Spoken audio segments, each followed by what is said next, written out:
Hello students, welcome to today's class. So ಇವತ್ತು integrated rate equation for first order gas phase reaction ಬಗ್ಗೆ discuss ಮಾಡೋಣಂತೆ.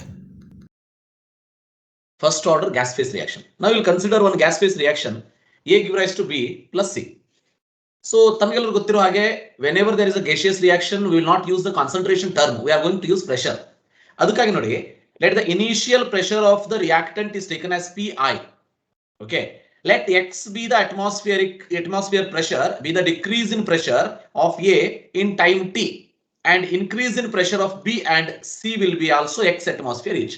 So ಇದೊಂದು ರೀತಿ ಹೇಗೆ ಅಂತಂದ್ರೆ ನೋಡಿ, A give rise to B plus C ಹೌದಾ?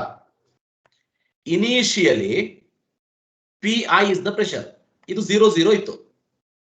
At time T react ಎಷ್ಟಾಗಿದೆ ಅಂದ್ರೆ X atmosphere ಡಿಕ್ರೀಸ್ ಆಗಿದೆ. ನೋಡಿ ಎಷ್ಟು atmospheric pressure ಇಲ್ಲಿ ಡಿಕ್ರೀಸ್ ಆಗ್ತದೆ ಅಷ್ಟೇ ಅಟ್ಮಾಸ್ಫಿಯರಿಕ್ ಪ್ರೆಷರ್ ಇಲ್ಲೂ ಕೂಡ ಫಾರ್ಮ್ ಆಗಬೇಕು. ಸೊ ಅದಕ್ಕೆ A give rise to B plus C ಅಂತ ಇದ್ದಾಗ ಇನಿಷಿಯಲ್ ಪ್ರೆಷರ್ PI 0 ಅಂತ ತಗೊಂಡ್ವಿ.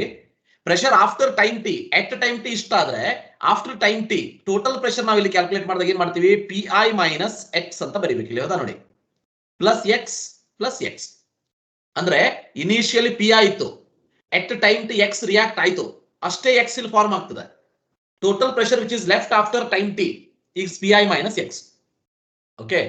So ಈಗ ನಾವು X ಸಾಲ್ವ್ ಮಾಡೋಣಂತೆ. ಯಾಕಂದ್ರೆ ನಮ್ಮ ಹತ್ರ ಇಕ್ವೇಶನ್ ಏನಿದೆ 2.303 ಡಿವೈಡ್ ಬೈ K ಅಥವಾ T, ಇದನ್ನ ನಾವು K ಅಂತ ತಗೊಂಡ್ರೆ ಇಲ್ಲಿ T ಬರೀತೀವಿ, log of R0 divide by R. ಇದು ಕಾನ್ಸಂಟ್ರೇಷನ್ ತಗೊಂಡಿದ್ವಿ ನಾವು. ಇದೇ ನಾವು R0 ಬದಲಿಗೆ ನಾವು ಈಗ ಏನ್ ತಗೋಬೇಕು, ಇನಿಷಿಯಲ್ ಪ್ರೆಷರ್ ಆಸ್ PI ಅಂತ ತಗೋತೀನಿ ನಾನು ಹೌದಾ, log of initial pressure PI ಅಂತ ತಗೋತೀನಿ R0 ಬದಲಿಗೆ. R ಅಂತಂದ್ರೆ it was concentration left after time T ಅಂತ ಇತ್ತು. ಅಂದ್ರೆ ಇಲ್ಲಿ concentration left after time T ಏನಿದೆ, PI ಮೈನಸ್ ಎಕ್ಸ್ ಇದೆ ಹೌದಾ, PI ಮೈನಸ್ ಎಕ್ಸ್ ಇದೆ. ಈ ಎಕ್ಸ್ ಅನ್ನ ಮೊದಲು ಸಾಲ್ವ್ ಮಾಡ್ಕೋಬೇಕು ನಾವು, ಅದಾದ್ಮೇಲೆ ಆ ಎಕ್ಸ್ ಅನ್ನ ಈಕ್ವೇಶನ್ ದೊಳಗೆ ಸಬ್ಸ್ಟಿಟ್ಯೂಟ್ ಮಾಡೋಣಂತೆ. ಈಗ ನೋಡಿ, ಈಗ ಆಲ್ರೆಡಿ ನಾವು ನೋಡಿದ ಹಾಗೆ ಆ ಟೇಬಲ್ ಇಂದ PI minus x is PA, pressure of B is x, pressure of C is x ಹೌದಾ. ಈಗ ನಾವೇನ್ ಮಾಡೋಣಂತೆ, pressure after time t is total pressure ತಗೊಳ್ಳೋಣಂತೆ, total pressure PA plus PB plus PC. ಯಾಕಂದ್ರೆ ಇಲ್ಲಿ ನೋಡಿ, total pressure after time t ಇದು PA PB PC ಆಯ್ತು, total pressure is addition sum of all this ಹೌದಾ, ಸಮ್ ಆಫ್ ಆಲ್ ದಿಸ್. ಅದಕ್ಕಾಗಿ ಏನ್ ಮಾಡೋಣಂತೆ, here see PA plus PB plus PC, so that PA is equal to PI minus X plus X cancel ಆಯ್ತು ಇಲ್ಲಿ ಹೌದಾ. So PI plus X ಉಳಿತು, ಅಂದ್ರೆ total pressure is equal to PI plus X ಉಳಿತು. ನಾವ್ so that equation 1 ಆಯ್ತು, ಇದನ್ನ rearrange ಮಾಡಿದ್ರೆ X ಸಿಗ್ತದೆ ನಮಗೆ, PT ಮೈನಸ್ PI ಬಂತು ಹೌದಾ. ಈ ಎಕ್ಸ್ ಅನ್ನ ಇದರಲ್ಲಿ ಡಿಸಾಲ್ವ್ ಮಾಡಿ, ಸಬ್ಸ್ಟಿಟ್ಯೂಟ್ ಮಾಡಿ, ಇದರಲ್ಲಿ ಸಬ್ಸ್ಟಿಟ್ಯೂಟ್ ಮಾಡಿ ನೋಡಿ, PA is equal to PI minus X ಹೌದಾ, substitute the value of X. So PI minus of minus PI plus PI ಆಯ್ತು, 2PI ಆಯ್ತು ಹೌದಾ, 2PI right, PI 2PI minus PT ಬಂತು, ಇದು ನೋಡಿ PA ಬಂತು ಹೌದಾ ನೋಡಿ. So I think you understood. Derivation syllabus ಸಿಗಿಲ್ಲ, ಬಟ್ ಅರ್ಥ ಮಾಡ್ಕೊಳ್ಳಿ ಹೇಗೆ ಸಾಲ್ವ್ ಮಾಡಬೇಕು ಅಂತ ಹೇಳಿ. ಓಕೆ, ಸೊ ಫಸ್ಟ್ ನಮಗೆ ಪ್ರೆಷರ್ ಎಟ್ ಟೈಮ್ ಟಿ ಗೊತ್ತಾಯ್ತು, PI minus x PB PC. Pressure after time t ಅಂದ್ರೆ total pressure PA plus PB plus PC. ನಮಗೆ ಇದ್ರೊಳಗೆ ಎಕ್ಸ್ ಬೇಕು ಅಂದಾಗ PT is equal to total PI plus x ಬಂತು, X is equal to PT minus PI ಬಂತು, ಅದನ್ನ ಇಲ್ಲಿ substitute ಮಾಡಿದ್ವಿ. So you are going to get PA is equal to 2PI minus PT. ನಾವು ನಮ್ಮ ಹತ್ರ ಇಕ್ವೇಶನ್ ಏನಿದೆ ನೋಡಿ, PI by PA is pressure after time t. So PA is substituted as 2PI minus PT ನೋಡಿ. So that this is the final expression for this. And one point ಗೊತ್ತಿರಲಿ, ಇದು only applicable for, remember, A give rise to B plus C ಗೆ. ಇದೇ ಏನಾದ್ರೂ ಮುಂದೆ ಯಾವುದೋ ಒಂದು gaseous reaction 2A give rise to B plus C ಇದ್ರೆ ಬೇರೆ ಚೇಂಜ್ ಆಗ್ತದೆ ಇಲ್ಲಿ. ಅಂದ್ರೆ ಈ ಮೆಥಡ್ ಅರ್ಥ ಮಾಡ್ಕೊಳ್ಳಿ, ಇದೇ ರೀತಿ ಚೇಂಜ್ ಮಾಡ್ತಾ ಹೋಗ್ಬೇಕು. ಅಥವಾ A is equal to 2B plus C ಇರ್ಬೋದು, ಅದು ಬೇರೆ ಆಗ್ತದೆ, ಮತ್ತೆ ಅವೆಲ್ಲ ಬೇರೆ ಆಗ್ತದೆ. ಇದು ಜನರಲ್ ಇಕ್ವೇಶನ್ ಅಲ್ಲ, ಈ ಇಕ್ವೇಶನ್ ಗೆ ಮಾತ್ರ apply ಆಗುವಂತದ್ದು. A give rise to B plus C, it is applicable for only this reaction, remember. ಇದನ್ನ ಬಿಟ್ಟು ಬೇರೆ ಅಪ್ಲಿಕೇಬಲ್ ಇದು ಇಲ್ಲ. So that is a very important point you have to remember. Problem solve ಮಾಡುತ್ತೆ. So ನೋಡಿ, so following results were obtained, ಇದನ್ನ ಕೊಟ್ಟಿದ್ದಾರೆ, ಅವರೇ ಕೊಟ್ಟಿದ್ದಾರೆ, ಇದಷ್ಟು ಅವರೇ ಕೊಟ್ಟಿದ್ದಾರೆ. Calculate the rate constant of the reaction ಅಂದಿದ್ದಾರೆ. ಏನೇನು ಕೊಟ್ಟಿದ್ದಾರೆ ನೋಡಿ, ಟೈಮ್ 0 ಇದ್ದಾಗ 0.5 ಅಂದ್ರೆ ಇದು ಇನಿಷಿಯಲ್ ಹೌದಾ, ಇನಿಷಿಯಲ್. ಟೈಮ್ 100 ಇದ್ದಾಗ 0.6 ಕೊಟ್ಟಿದ್ದಾರೆ right. So after time t how much pressure is present, total pressure they have given, right. ಇದು PT ಅಂತ ತಗೊಂಡಂತೆ, ರೈಟ್. ಸೊ ಈಗ ಇಕ್ವೇಶನ್ ಅಲ್ಲಿ ಹಾಕಿ, ಇಕ್ವೇಶನ್ ಇದು A is equal to B plus C type ಹೋದಾ ನೋಡಿ, 1 1 1 ಇದೆ. ಅದಕ್ಕೆ ಇಕ್ವೇಶನ್ ಡೈರೆಕ್ಟ್ಲಿ ತಗೋಬಹುದು ನಾವು, PI divided by 2 PI minus PT, right. PI is 0.5 hockey, PT is 0.6 hockey, you will get the answer ನೋಡಿ, right. 0.5 divided by 2 into 0.5 minus 0.6 ಬಂತು, 0.5 by 0.4 ಬಂತಿದೆ ಹೌದಾ ನೋಡಿ. 0.5 into 2 is 1, 1 minus 0.6 is 0.4 ಬಂತು. ಸೊ log 5 by 4 ಆಯ್ತು ಇದು. log 5 by 4 ಅಂದ್ರೆ 1.25 ಅಂತ answer. log 1.25 value is this 0.0969. log 1.25 answer is 0.0969 ಹೌದಾ. So that 2.303 by 100 into 0.0969. So you are going to get the answer like this. Very simple. Then pseudo first order reaction. So important for 2 marks. Remember, important for 2 marks. And that's like the previous year question paper, right? Important. Now, pseudo first order reaction. Pseudo antandre remember false anta artha athwa fake anta artha. Pseudo antandre fake anta artha. Andre idu first order reaction alla, but looks like first order reaction anta. Already we know that order is an experimental determined value, right? Every reaction can have only one particular order. Now ಯಾವುದೇ reaction ತಗೊಂಡ್ರು ಕೂಡ ಅದಕ್ಕೆ ಒಂದು particular order ಇರ್ತದೆ, right. So ಅಂದ್ರೆ the meaning of this is order of reaction will never change ಅಂತ ಅರ್ಥ ಅಂತ ನೋಡಿದಾಗ, ಇಫ್ ರಿಯಾಕ್ಷನ್ ಕಂಡೀಷನ್ ಚೇಂಜ್ ಆದ್ರೆ order appears to be different, and that we can understand. Reaction condition ಏನಾದ್ರೂ change ಆಯ್ತು ಅಂದ್ರೆ definitely order appears to change. ಆ reaction condition ನಾವು ಇಲ್ಲಿ ಚೇಂಜ್ ಮಾಡ್ತಾ ಇದ್ದೀವಿ, ರಿಯಾಕ್ಷನ್ ಕಂಡೀಷನ್ ನಾವು ಚೇಂಜ್ ಮಾಡ್ತಾ ಇದ್ದೀವಿ, so that order of the reaction, higher order can be converted into the first order reaction. Nodi. Now we will consider one reaction, A plus B give rise to product. Applying rate law, ಏನಾಗ್ತದೆ ಇದು? Rate is equal to K into A to the power A, B to the power B ಅಂತ ಆಗ್ತದೆ. ಇಲ್ಲಿ ನಾನು ಏನಾದರೂ A, B ಅಂತ ತಗೊಂಡಿದ್ರೆ. And A and B are positive. ಇಲ್ಲಿ A, B ತಗೊಳ್ಳೋಂತ ಅವಶ್ಯಕತೆ ಇಲ್ಲ, ಯಾಕಂದ್ರೆ A, B ಅಲ್ಲಿ ಇರೋದೇ ಇಲ್ಲಿ ಬರ್ಬೇಕಂತ ಏನಿಲ್ಲ ಅಲ್ವಾ? So A and B are positive, ಅದು ಗೊತ್ತಿದೆ ನಮಗೆ. As reaction progress ಏನಾಗ್ತದೆ? Concentration of the A and B, that is reactant ಆಗಿರೋದಕ್ಕೆ ಡಿಕ್ರೀಸ್ ಆಗ್ತಾ ಹೋಗ್ತದೆ. So decrease ಆಗ್ತಾ ಹೋದಾಗ order and K, order of the reaction and the K remains constant. So ಈಗ ಏನಾಗ್ತದೆ, ಆರ್ಡರ್ ಚೇಂಜ್ ಆಗೋದಿಲ್ಲ, ಆರ್ಡರ್ ಸೇಮ್ ಇರ್ತದೆ, K ನು ಸೇಮ್ ಇರ್ತದೆ. ಈಗ ಏನಾಗ್ತದೆ, B is taken in excess. A and B ಇದೊಳಗೆ B ಅನ್ನ excess ತಗೊಳ್ಳೋಣಂತೆ, excess moles than required by stoichiometry, so that like this B is very much excess than A. ಅಂದ್ರೆ just imagine ಇದು 1:1 reaction ಇದೆ, 1 ml of A required, 1 ml of B. ಇದು normal ಸ್ಟೈಚಿಯೋಮೆಟ್ರಿ. ಈಗ ಏನ್ ಮಾಡೋಣಂತೆ, 1 ml of A plus 1000 ml of B ತಗೊಳ್ಳೋದು. ಅವಾಗ ಏನಾಯ್ತು, B is very very higher than A. As reaction progress, A and B both decrease, no doubt in it. A and B both decrease. But ಏನಾಗ್ತದೆ, decrease in B is very very small, hence insignificant. ನೋಡಿ, reaction ಆಗ್ತಾ ಹೋದಾಗ just imagine, ಇದರಿಂದ 0.1 mole react ಆಯ್ತು, 1000 ml ಇಂದನು 0.1 mole react ಆಯ್ತು.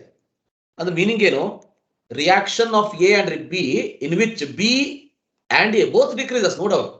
ಆದ್ರೆ decrease in B is insignificant. 1000 ml ಅಲ್ಲಿ 0.1 ಡಿಕ್ರೀಸ್ ಆಯ್ತು, ಅವಾಗ ಏನ್ ತಗೊಂಡ್ಬಿಡ್ತೀವಿ ನಾವು, B almost it does not change ಅಂತ ಅರ್ಥ, ಹೌದಾ. ನೋಡಿ, ಎ ಅಂಡ್ ಬಿ ತಗೊಂಡಿದ್ವಿ, ಎ 0.1 ರಿಯಾಕ್ಟ್ ಆಯ್ತು, ಬಿ 0.1 ರಿಯಾಕ್ಟ್ ಆಯ್ತು, ಬಟ್ 1000 ml ತಗೊಂಡಿದ್ವಿ ನಾವು, B was in excess, hence change in B is very very small. ಅದಕ್ಕೆ ನಾವು ಎಕ್ಸ್ಪ್ರೆಷನ್ ಬರೀಬೇಕಾದ್ರೆ B remains constant ಅಂತ ತಗೊಂಡು ನಾವು expression ಬರೀತೀವಿ.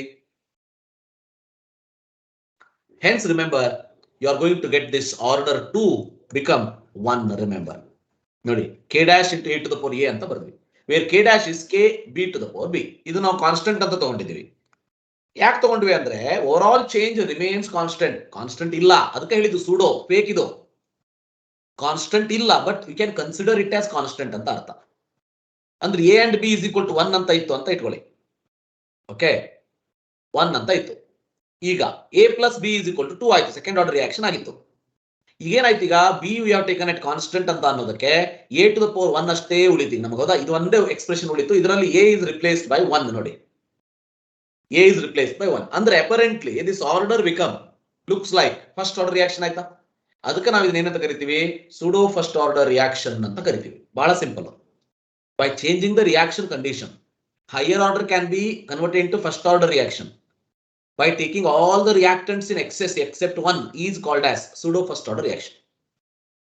So apparent order it become 1. right? But it is not a real order, it is actually fake order. ಅದಕ್ಕೆ ನಾವು ಇದನ್ನು pseudo first order ಅಂತ ಕರೀತೀವಿ. Reaction ನೋಡಿ. So actual order of the reaction is 2. Apparent order of the reaction become 1. So like this, definition can be written as the reaction that have higher order can be converted into first order. Very important. By taking all the reactants except one in large excess is called as pseudo first order reaction. Very important. 2 marks ಕೇಳ್ತಾರೆ with an example. Example ನೋಡಿ. First example, hydrolysis of an ester.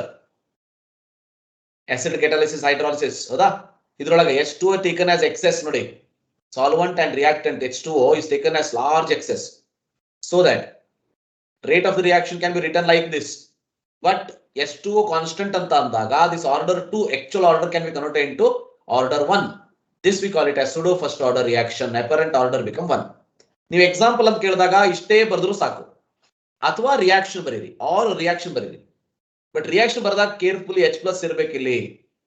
ಇಲ್ಲೂ ಅಷ್ಟೇ ಹೆಸರಲ್ಲಿ actually acid hydrolysis ಅಂತ ಬರೀಬೇಕು. So ಇಲ್ಲಿ H+ ಇರಬೇಕು. Very important ಗೊತ್ತಿರಲಿ. ಇನ್ನೊಂದು ಎಕ್ಸಾಂಪಲ್ ನೋಡಿ. ಇನ್ನೊಂದು ಎಕ್ಸಾಂಪಲ್ ಇಲ್ಲಿ ಬರೀತೀನಿ. So acid catalyzed hydrolysis of sucrose C12H22O11 reacts with water in presence of acid C6H12O6. C6H12O6. So sucrose give rise to glucose and fructose. This is called as acid catalyzed hydrolysis of sucrose. So this is an example for pseudo first order reaction. Remember that. This is an example for pseudo first order reaction. Very important. 2 marks ಕೇಳ್ತಾರೆ example ಅಂತ ಹೇಳಿ. ಆದರೆ definition with an example correct ಆಗಿ practice ಮಾಡಿ. After this, let us move to effect of temperature on the rate of reaction. Important for 1 mark once again. ಇದರಲ್ಲಿ Arrhenius equation discuss ಮಾಡ್ತೀವಿ. Effect of ಅಂದ್ರೆ what is activation energy, threshold energy ಬಗ್ಗೆ discuss ಮಾಡ್ತೀವಿ. ನೋಡಿ, effect of temperature on the rate of reaction. Generally remember, increase in temperature always increases the rate of reaction, and obviously it increases. ಯಾಕಂದ್ರೆ reaction ಗೆ main important reason ಅಂತಂದ್ರೆ collision.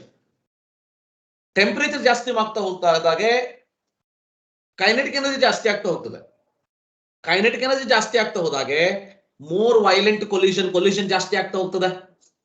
ಯಾವಾಗ ನೆನ್ಪಿಟ್ಕೊಳ್ಳಿ, ಈಗ temperature increase ಮಾಡಿದ್ರೆ rate of reaction ಯಾಕೆ increase ಆಗ್ತದಪ್ಪ ಅಂತಂದ್ರೆ, ಯಾವಾಗಲೂ ರಿಯಾಕ್ಷನ್ ಗೆ main important reason is collision between the reactant molecule. ಆ ರಿಯಾಕ್ಟೆಂಟ್ ಕೊಲಿಷನ್ ಜಾಸ್ತಿ ಆಗ್ಬೇಕು ಅಂದ್ರೆ ಕೈನೆಟಿಕ್ ಎನರ್ಜಿ ಜಾಸ್ತಿ ಆಗ್ಬೇಕು. ಕೈನೆಟಿಕ್ ಎನರ್ಜಿ ಜಾಸ್ತಿ ಆಗೋದಕ್ಕೆ ಟೆಂಪರೇಚರ್ ನ ಇನ್ಕ್ರೀಸ್ ಮಾಡೋದು. So that collision number increases, rate of the reaction increases. So more collisions are successful at high temperature than at low temperature. One example ನೋಡೋಣ ನೋಡಿ, decomposition of N2O5. Time taken for half of the original amount of the material to decompose. ಅಂದ್ರೆ ನಾವು ಇದನ್ನ half life ಅಂತ ಕರೆಯೋಣಂತೆ. Is 12 minutes at 50 degree. Correct ನೋಡಿ, 12 minutes at 50 degree. 5 hours at 25 degree. ನೋಡಿ 25 degree 5 hours ಆಯ್ತು. 10 days at 0 degree. Correct ಅರ್ಥ ಮಾಡ್ಕೊಳ್ಳಿ. ಒಂದು N2O5 ಡಿಕಂಪೋಸ್ ಆಗ್ತಾ ಇದೆ ಅಂತಂದ್ರೆ 12 ಮಿನಿಟ್ಸ್ ಬೇಕು 50 ಡಿಗ್ರಿ ಸೆಲ್ಸಿಯಸ್ ಅಲ್ಲಿ.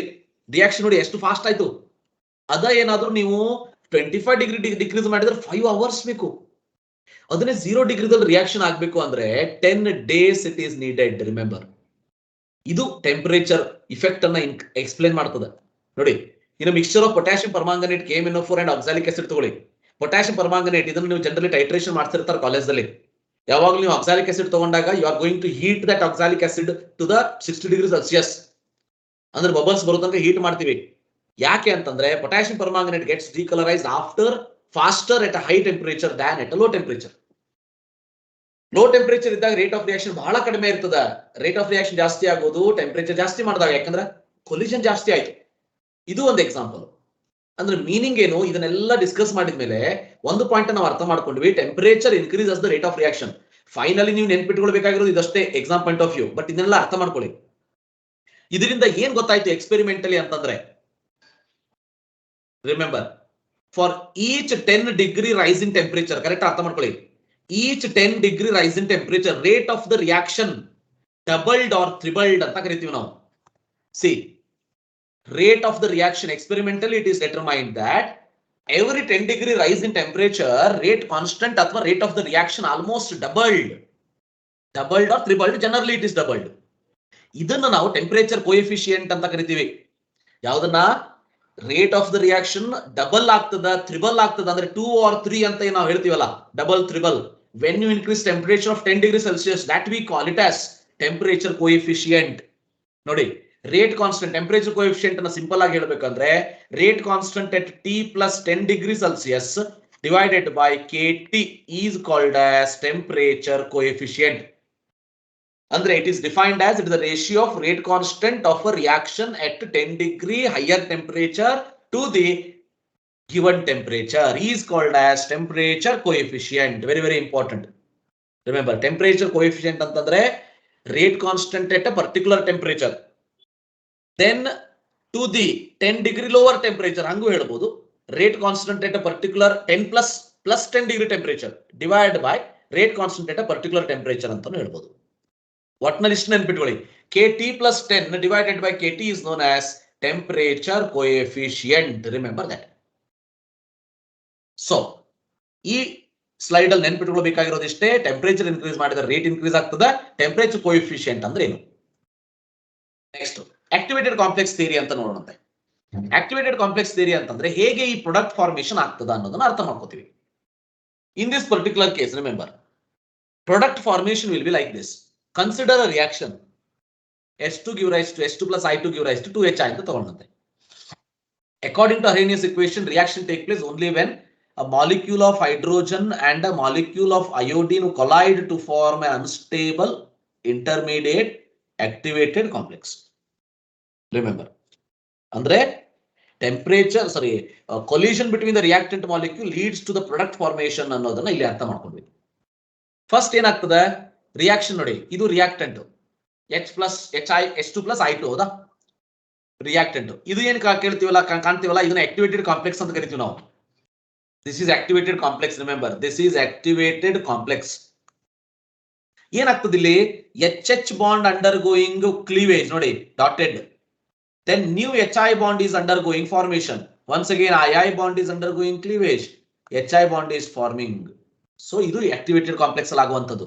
ಆಕ್ಟಿವೇಟೆಡ್ ಕಾಂಪ್ಲೆಕ್ಸ್ ಆದ್ಮೇಲೆ ಅಂದ್ರೆ activated complex is the instant where there is a collision take place. Remember, there is a collision take place. ಅದಾದ್ಮೇಲೆ energy required to form this. Remember, ಪ್ರತಿಯೊಂದು reaction ಗೆ ಒಂದು energy ಬೇಕಾ ಇದನ್ನ form ಮಾಡೋದಕ್ಕೆ, ಅದನ್ನ ನಾವು ಆಕ್ಟಿವೇಶನ್ ಎನರ್ಜಿ ಅಂತ ಕರಿತೀವಿ. This is called as activation energy. Then which will decompose to form a product like this HI. ನೋಡಿ, ಈ HI ದು ಪ್ರಾಡಕ್ಟ್ ಏನಿದೆಯಲ್ಲ, ಎನರ್ಜಿ ಕಡಿಮೆನೂ ಇರಬಹುದು, ಇಲ್ಲ ಇಲ್ಲಿ ಜಾಸ್ತಿನೂ ಇರಬಹುದು. ಬಟ್ ನಾವಿಲ್ಲಿ ಕಡಿಮೆ ತಗೊಂಡಿದೀವಿ ಅಷ್ಟೇ, ಹೌದಾ? EP ಅಂಡ್ ER ಅಂತ ಬಂತು. ಕರೆಕ್ಟ್ ಅರ್ಥ ಮಾಡ್ಕೊಳ್ಳಿ. ಫಸ್ಟ್ HI ಇತ್ತು, S2 ಇತ್ತು, S2 plus I2 ಇತ್ತು. ಅವ್ರು ಕೊಲೈಡ್ ಆಗ್ತದೆ. ಕೊಲೈಡ್ ಆಗೋದಕ್ಕೆ ನಮಗೆ ಎನರ್ಜಿ ಬೇಕಲ್ಲ. Energy require to form this activated complex is called as activation energy. By using that activation energy form a reaction intermediate activated complex which on decomposition to form a product. It start with the reactant increase to ಅಂದ್ರೆ energy increase ಆಗ್ತದೆ, reaction collision ಆಗ್ತದೆ, product formation ಆಗ್ತದೆ, EP ಕೆಳಗೆ ಬರ್ತಾ ಹೋಗ್ತದೆ product. So ಈ difference ಏನಿದೆಯಲ್ಲ P ಮತ್ತು R ಮಧ್ಯೆ, ಅದನ್ನ ನಾವು ಡೆಲ್ಟಾ H ಅಂತ ಕರಿತೀವಿ. Nothing but we call it as enthalpy of reaction given as EP minus ER. ನೋಡಿ, right? During the activated complex, energy is released. Not only released ಆಗಬಹುದು, ಅಬ್ಸಾರ್ಬ್ ಆಗಬಹುದು. ರಿಲೀಸ್ ಆಗಬೇಕು ಅಂತ ಏನಿಲ್ಲ. ಓಕೆ, ರಿಲೀಸ್ ಆಗಬಹುದು, absorb ಆಗಬಹುದು ಈ ಕೇಸ್ ಒಳಗೆ. So product reactant. So delta H ಯಾವಾಗ ನಮಗೆ ನೆಗೆಟಿವ್ ಬರ್ತದೆ? ಎಕ್ಸೋಥರ್ಮಿಕ್ ಅಂತ ಏನ್ ಹೇಳ್ತೀವಲ್ಲ, ಯಾವಾಗ ಹೇಳ್ತೀವಿ? If remember EP and ER ಅಲ್ಲಿ ನೋಡಿ, ER is more than EP. Reactant more ಇದ್ದು ಪ್ರಾಡಕ್ಟ್ ಕಡಿಮೆ ಇದ್ದಾಗ ನೆಗೆಟಿವ್ ಬರ್ತದೆ, exothermic. Delta H is positive ಅಂತ ಕರಿತೀವಿ ಯಾವಾಗ? If EP more than ER. ಯಾಕಂದ್ರೆ EP ಜಾಸ್ತಿ ಇತ್ತು ಅಂದ್ರೆ definitely you are going to get positive value for delta H. ಇದರಲ್ಲಿ ಇಂಪಾರ್ಟೆಂಟ್ ನೆನ್ಪಿಟ್ಕೊಳ್ಬೇಕಾಗಿರೋದು ಏನಂದ್ರೆ, what is activation energy? Activation energy is the energy required to form an activated complex is called as activated energy. So now delta H depending on the nature of the reactant. For Arrhenius equation, from Arrhenius activated complex theory, it is clear that all the collision will not lead into the product. ಹೌದಾ ನೋಡಿ, ಎಲ್ಲಾ collisions product ಆಗಿ convert ಆಗೋದಿಲ್ಲ. ಬಹಳ important ಇದು. ಅಂದ್ರೆ ಇದೊಂದು ರೀತಿ ಹೇಗೆ ಅಂತಂದ್ರೆ, ನಿಮ್ ಕೇಸ್ ಒಳಗೆ ಅಪ್ಲೈ ಮಾಡಬೇಕು ಅಂದ್ರೆ ಮಾರ್ಕ್ಸ್ ತೆಗಿಬೇಕು, ರ್ಯಾಂಕ್ ಬರಬೇಕು ಅಂದ್ರೆ ಸ್ಟಡಿ ಇಸ್ ಇಂಪಾರ್ಟೆಂಟ್. ಹೌದಾ, ಬಟ್ ಸ್ಟಡಿ ಮಾಡಿದವ್ರು ಎಲ್ಲರಿಗೂ ಒಳ್ಳೆಯ ರ್ಯಾಂಕ್ ಬರೋದಿಲ್ಲ, ಮಾರ್ಕ್ಸ್ ಬರೋದಿಲ್ಲ. ಅಂದ್ರೆ ಸ್ಟಡಿ ಇಂಪಾರ್ಟೆಂಟ್ ಅಂದ್ರೆ study is nothing but collision here. Collision is important, but all studies never leads to the good marks. So all collision will not lead into the product. ಯಾಕೆ ಹಾಗಾದ್ರೆ ಓದಿದವರೆಲ್ಲ ಒಳ್ಳೆ marks ಯಾಕೆ ತೆಗೆಯೋದಿಲ್ಲ ಅಂದ್ರೆ ಓದೋ method same ಇರೋದಿಲ್ಲ, ಓದುವಂತಹ ರೀತಿ ಬೇರೆ ಬೇರೆ ಇರ್ತದೆ. ಹೌದು, ಅದನ್ನ ನಾವು ಇಫೆಕ್ಟಿವ್ ರೀಡಿಂಗ್ ಅಂತ ಕರಿತೀವಿ. ಇಲ್ಲಿ ನಾವು ಅದನ್ನ ಇಫೆಕ್ಟಿವ್ ಕೊಲಿಷನ್ ಅಂತ ಕರಿತೀವಿ. Collision should be effective. ಬರೀ ಕೊಲಿಷನ್ ಆಗ್ಬಿಟ್ರಲ್ಲ, ಈಗ ನಾನು 1 ತಾಸು ಕುತ್ಕೊಂಡು 2 ತಾಸು ಕುತ್ಕೊಂಡು ಓದಿದ್ದೀನಿ ಅಂದ್ರೆ ಅಲ್ಲ, ಬುಕ್ ಹಿಡ್ಕೊಂಡ್ರಲ್ಲ, ಕಾನ್ಸಂಟ್ರೇಷನ್ ಇರ್ಬೇಕಲ್ಲ, ಇಫೆಕ್ಟಿವ್ ಆಗಿ ರೀಡಿಂಗ್ ಇರ್ಬೇಕಲ್ಲ. ಆ effective collision leads to the product formation. Remember, ಇಲ್ಲಿ only those molecules collide effectively which have sufficient energy and form activated complex. Which have that sufficient energy and form activated complex. A sufficient energy ಏನಿದೆಯಲ್ಲ, so ಅದನ್ನ ನಾವು threshold energy ಅಂತ ಕರಿತೀವಿ. ಈ sufficient energy ಏನಿದೆಯಲ್ಲ, ಇದನ್ನ ನಾವು ಥ್ರೆಶೋಲ್ಡ್ ಎನರ್ಜಿ ಅಂತ ಕರಿತೀವಿ. ಅಂದ್ರೆ these collisions are called effective collision and these will lead into the product formation. So activated complex state ಏನಿದೆಯಲ್ಲ, activated complex state is also called as threshold energy level. Nothing but each and every reactant molecule need minimum energy which need to collide effectively is called as threshold energy. Activation energy ಅಂದ್ರೇನು? Activation energy, the reactant molecule will have normal energy, but threshold energy ಅಂದ್ರೆ ಒಂದು minimum fixed energy ಇರ್ತದೆ. ಈಗ for example ನೋಡಿ, normal energy ಅಥವಾ average energy ಅಂತ ತಗೊಂಡಂತ 5 kilo ಜೂಲ್ ಇದೆ reactant ಹತ್ರ. ಬಟ್ ಥ್ರೆಶೋಲ್ಡ್ ಎನರ್ಜಿ ಎಷ್ಟು ಬೇಕು ನಮಗೆ? 15 ಕಿಲೋ ಜೂಲ್ಸ್ ಬೇಕು. 15 ಕಿಲೋ ಜೂಲ್ಸ್ ಇದ್ರೆ ಮಾತ್ರ ನಿಮ್ಮ ರಿಯಾಕ್ಷನ್ ಆಗ್ತದೆ. ಈ ಡಿಫರೆನ್ಸ್ ಏನಿದೆಯಲ್ಲ, difference is nothing but we call it as activation energy. ಅದಕ್ಕೆ ನಾವು ಏನಂತ ರಿಪ್ರೆಸೆಂಟ್ ಮಾಡಬಹುದು? Threshold energy is equal to average energy plus activation energy. It is equal to ER plus EA. ಅಂದ್ರೆ ಆಕ್ಟಿವೇಶನ್ ಎನರ್ಜಿ ಅಂದ್ರೆ ಏನಂತ ಆಯ್ತು ಈಗ? Threshold energy minus average energy. Remember, so that is activation energy and threshold energy difference. Threshold energy ಅನ್ನೋದು minimum energy required by the reactant molecule to collide. ಆ collision ಆಗ್ಬೇಕು ಅಂದ್ರೆ ಎಲ್ಲಾ ರಿಯಾಕ್ಟೆಂಟ್ ಹತ್ರ ಅಷ್ಟು ಎನರ್ಜಿ ಇರೋದಿಲ್ಲ. ಆ ಎನರ್ಜಿಯನ್ನು ನಾವು ಸಪ್ಲೈ ಮಾಡಬೇಕು. ಆ supplied energy is called as activation energy. Remember that. So that is called as activation energy. ನಾವು ಮ್ಯಾಕ್ಸ್ವೆಲ್-ಬೋಲ್ಟ್ಜ್ಮನ್ ಅನ್ನೋರು ಏನ್ ಮಾಡ್ತಾರೆ? ಈ ಎಲ್ಲ ಮಾಲಿಕ್ಯುಲರ್ ಎನರ್ಜಿ ಅಂದ್ರೆ potential energy, activation energy, threshold energy, this normal energy ಎಲ್ಲದನ್ನು ಸ್ಟಡಿ ಮಾಡಿಕೊಂಡು ಒಂದು distribution of these energies curve ಅನ್ನ ಪ್ರೊವೈಡ್ ಮಾಡ್ತಾರೆ ಬೋಲ್ಟ್ಜ್ಮನ್ ಅಂಡ್ ಮ್ಯಾಕ್ಸ್ವೆಲ್ ಅನ್ನೋರು. So how this rate or rate constant doubled for every 10 degree reaction, 10 degree temperature ಅನ್ನೋದನ್ನ practically prove ಮಾಡ್ತಾರೆ, graphically explain ಮಾಡ್ತಾರೆ. How this rate or rate constant doubles for every 10 degree rise in temperature. So at a particular temperature, remember ಈಗ T Kelvin ಅಂತ ಇಟ್ಕೊಳ್ಳಿ, all reactant molecules do not have that same kinetic energy. ಈಗ given temperature ಇದೆ, ಎಲ್ಲ reactant molecule ಅಲ್ಲೂ ಒಂದು kinetic energy ಇರ್ತದೆ, but ಎಲ್ಲದೂ ಸೇಮ್ kinetic energy ಅಂತ ಇರೋದಕ್ಕೆ ಸಾಧ್ಯ ಇಲ್ಲ. ಅದನ್ನ ನಾವು ಗ್ರಾಫಿಕಲಿ ರಿಪ್ರೆಸೆಂಟ್ ಮಾಡ್ತೀವಿ. Remember, the distribution of kinetic energy may described by plotting a fraction of molecules versus kinetic energy like this. ನೋಡಿ, ಇದು fraction of energy. Fraction of energy ಒಳಗೆ NE ಅಂತ ಅಂದ್ರೆ, ರಿಮೆಂಬರ್, number of molecules having energy. NT ಅಂತ ಅಂದ್ರೆ total number of molecules. ಅಂದ್ರೆ fraction of molecules having energy against kinetic energy plot ಮಾಡಿದಾಗ ಗ್ರಾಫ್ ಈ ರೀತಿ ಬಂತು ನಮಗೆ. ನೋಡಿ, peak of the curve represent kinetic energy possessed by the maximum number of molecule. This is called as maximum probable kinetic energy ಅಂತ ಕರಿತೀವಿ. Probable kinetic energy, most probable kinetic energy ಅಂತ ಕರೆದ್ವಿ. ಅಂದ್ರೆ ಇಲ್ಲಿ ಏನ್ ಮಾಡಿದ್ವಿ? ಟೆಂಪರೇಚರ್ ಇಫೆಕ್ಟ್ ಅನ್ನು explain ಮಾಡೋದಕ್ಕೆ ಮ್ಯಾಕ್ಸ್ವೆಲ್ ಮತ್ತು ಬೋಲ್ಟ್ಜ್ಮನ್ ಅನ್ನೋರು ಒಂದು ಗ್ರಾಫ್ ಅನ್ನು ಪ್ರೊವೈಡ್ ಮಾಡ್ತಾರೆ. NE by NT versus energy. NE by NT ಅಂದ್ರೆ fraction of molecule having energy. Against kinetic energy plot ಮಾಡಿದಾಗ you are going to get the peak. That peak indicates most probable kinetic energy. So ಈಗ ನಾವು ಇದನ್ನ activation energy ಅಂತ ಇಟ್ಕೊಳ್ಳೋಣ. ಈ ಪೂರ್ತಿ kinetic energy ಆಯ್ತು. ಇಷ್ಟು ಎನರ್ಜಿ ಆಕ್ಟಿವೇಶನ್ ಎನರ್ಜಿ ಮಿನಿಮಮ್ ಬೇಕು. ಈ ಎನರ್ಜಿ ಆದ್ಮ್ಯಾಗಿಂದ ಏನಿದೆ ಮಾಲಿಕ್ಯೂಲ್ ಕಾಣಿಸ್ತಾವಲ್ಲ ಇವಷ್ಟೇ undergoing collision. Remember, undergoing collision forming product. ನೋಡಿ, ಅಂದ್ರೆ ಟೆಂಪರೇಚರ್ T ಕೆಲ್ವಿನ್ ಇದ್ದಾಗ ಇಷ್ಟೆಲ್ಲ ಮಾಲಿಕ್ಯೂಲ್ಗೆ ಕೈನೆಟಿಕ್ ಎನರ್ಜಿ ಇರ್ತದೆ. ಬಟ್ ಎಲ್ಲಾ ಕೈನೆಟಿಕ್ ಎನರ್ಜಿ ಪ್ರಾಡಕ್ಟ್ ಆಗಿ ಯಾಕೆ ಕನ್ವರ್ಟ್ ಆಗೋದಿಲ್ಲ ಅಂದ್ರೆ ಮೋಸ್ಟ್ ಪ್ರೊಬೇಬಲ್ ಕೈನೆಟಿಕ್ ಎನರ್ಜಿ ಅಂತ ಇರೋದು ಓನ್ಲಿ ಸ್ವಲ್ಪ ಮಾಲಿಕ್ಯೂಲ್ಗೆ ಅಷ್ಟೇ, ಈ ಒಂದು ಪೀಕಿಗೆ ಅಷ್ಟೇ. ದೆನ್ ರಿಮೆಂಬರ್, ಆಕ್ಚುಯಲ್ ಪ್ರಾಡಕ್ಟ್ ಆಗೋದು ಯಾರು? ಆಕ್ಟಿವೇಶನ್ ಎನರ್ಜಿ ಯಾರ್ಯಾರಿಗೆ ಇದೆ ಅಷ್ಟು ಮಾತ್ರ. ಅಂದ್ರೆ ಈ ಏನ್ ಶೇಡಿಂಗ್ ರೀಜನ್ ಏನ್ ಕಾಣಿಸ್ತದೆ ನಿಮಗೆ, ಇದಷ್ಟೇ ಕೊಲಿಷನ್ ಆಗುವಂಥದ್ದು. ಈಗ ಟೆಂಪರೇಚರ್ ಇನ್ಕ್ರೀಸ್ ಮಾಡಿದಾಗ this is fraction of molecule capable of effective collision. ಗೊತ್ತಿರಲಿ, ಇಫೆಕ್ಟಿವ್ ಕೊಲಿಷನ್ ಇದು ಟೆಂಪರೇಚರ್ T1. ಈಗ ಟೆಂಪರೇಚರ್ ಇನ್ಕ್ರೀಸ್ ಮಾಡಿದಾಗ ಏನಾಯ್ತು ಅಂತಂದ್ರೆ ಟೆಂಪರೇಚರ್ T2 ನೋಡಿ, ಇದು T1 ಆಗಿತ್ತು ಹೌದಾ, ಇದು T1 ಆಗಿತ್ತು ನೋಡಿ, ಇದು T2 ಇದ್ದಾಗ ನೋಡಿ ಆಲ್ಮೋಸ್ಟ್ ಈ ಏರಿಯಾ ಏನಿದೆಯಲ್ಲ ಡಬಲ್ ಆಯ್ತು ನೋಡಿ ಹೌದಾ. When temperature is increase to T+10 kelvin, the fraction of molecule having kinetic energy equal to or greater than activation energy almost double ಆಗ್ತದ.